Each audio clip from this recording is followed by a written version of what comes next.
అదే RTV app వార్తల్ని క్షణాల్లో చదివే అవకాశం ఉంటుంది. ఒక న్యూస్ పేపర్, ఒక టెలివిజన్ ఛానల్ మీ చేతుల్లో ఎప్పుడూ ఉంటాయి. సమ్మక్క చిలకలగుట్ట నుంచి వచ్చే క్రమంలో ఇక్కడ చిలకలగుట్ట నుంచి సమ్మక్కకు తీసుకొచ్చే సమయంలో మేడారం గద్దెలపైకి రానున్న క్రమంలో ఇక్కడ వీళ్ళంతా కూడా ఏదైతే ఆచారం ప్రకారం ఆదివాసీ ఆచారం ప్రకారము ఇక్కడైతే కళ్ళు, బెల్లం, శాకము అలాగే మందు ఏదైతే మనము పరమాన్నం వండి తీసుకురావడం జరిగింది. వాళ్ళంతా కూడా ఇదంతా కూడా ఎదుర్కోళ్ళు అని చెప్పొచ్చు. ఏంటంటే సమ్మక్కకు ఎదుర్కోళ్ళు ఇవ్వడం అంటారు. దీనికి సంబంధించి మనతో మాట్లాడడానికి ట్రాన్స్జెండర్స్ కొంతమంది ఉన్నారు, వారిని అడుగుదాం.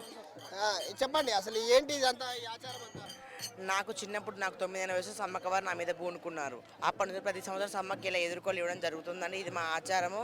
సమ్మక్క ఇలా నడుచుకుంటూ పోతే సమ్మక్కకి రక్తం అంటే ఇష్టం కాబట్టి మేము సమ్మక్క వచ్చే దారిలో యాటను కోసి ఆమెకు రక్తాన్ని బలి ఇవ్వడం జరుగుతుందండి. ప్రతి సంవత్సరం వస్తాము, సమ్మక్కకి ఇలాగే వచ్చి మేము సమ్మక్కని ఇలా చేసుకొని పోతామండి. ఇక మా గురువు గారు, మా చెల్లి ఉన్నారు, మాట్లాడతారు. చెప్పండి, ఏం ఆచారం? విజయవాడ నుండి వచ్చాము. ప్రతి సంవత్సరం ఇలానే అమ్మవారికి పూజలు కార్యక్రమాలు చేస్తూ ఉంటాం. చీరాల నుండి వచ్చాము. ఇంకో విషయం ఏంటంటే ఈ అమ్మవారు చాలా మహిమగలదని మా ప్రత్యేకంగా ఈ అమ్మవారికి మేము స్పెషల్గా మొక్కుతూ ఎదురుగా ఇప్పుడు అమ్మవారి రోజు ఈవినింగ్ వస్తుంది కదా, సాయంత్రం మేము ప్రత్యేకంగా ముందులే అమ్మవారికి ఎదురుకోళ్ళు అని అంటాం కదా, ఎదురు పూజలు చేసుకుని అమ్మవారికి వెల్కమ్ చెప్తున్నట్టు ఈ పూజలు చేస్తూ ఉంటాం. ఆ అమ్మవారు అందరినీ మంచి చూడాలని మనస్ఫూర్తిగా కోరుకుంటాం. చెప్పండి, అంటే ఏంటి ఆచారం?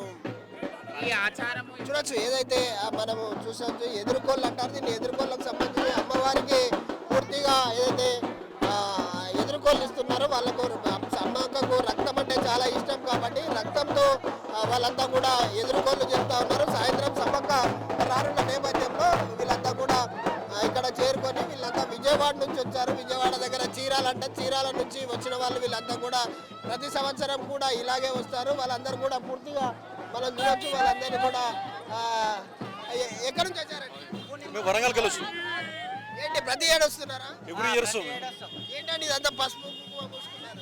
అమ్మవారి చెప్పు చెప్పు చెప్పు చెప్పక్క.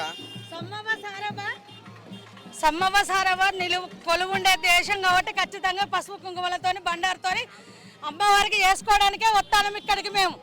అంటే సమ్మక్క చిలకలగుట్ట నుంచి రాబోతుంది, మీరు అంతా కూడా చిలకలగుట్టకు వెళ్తున్నారా? అక్కడికే వెళ్తాము. ఖచ్చితంగా సంతోషంతో వస్తుంది.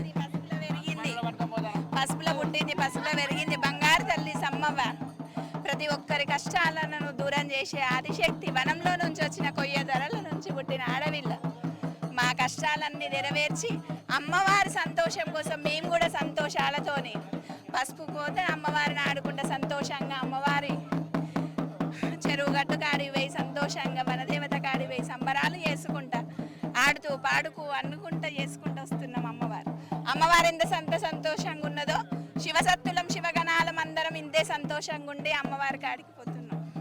చూడొచ్చు, ఏదైతే శివసత్తులకు సంబంధించి వాళ్ళంతా కూడా సంతోషంతో పసుపు కుంకుమ అమ్మవారికి సంబంధించి పూర్తిగా ఏదైతే వాళ్ళకు సమ్మక్కకు పసుపు కుంకుమ ఇష్టం కాబట్టి మేమంతా పసుపు కుంకుమ పూసుకొని సమ్మక్కకు ఎదురెళ్తున్నాము. అక్కడ జంబనవాగులో స్నానం ఆచరించిన తర్వాత సమ్మక్క చిలకలగుట్ట నుంచి తీసుకొచ్చే క్రమంలో సమ్మక్కతోటి కూడా మేము రావడం జరుగుతుంది. సమ్మక్క ఎంత సంతోషంగా ఉన్నదో ఇక్కడికి వచ్చే భక్తులు కూడా అదే సంతోషంగా ఉండాలి అని చెప్పేసి అయితే ఏదైతే మేడారం వచ్చిన భక్తులు కోరుకుంటున్నారు.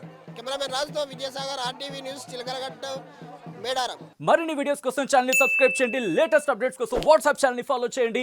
అండ్ లింక్ డిస్క్రిప్షన్ లో ఉంది.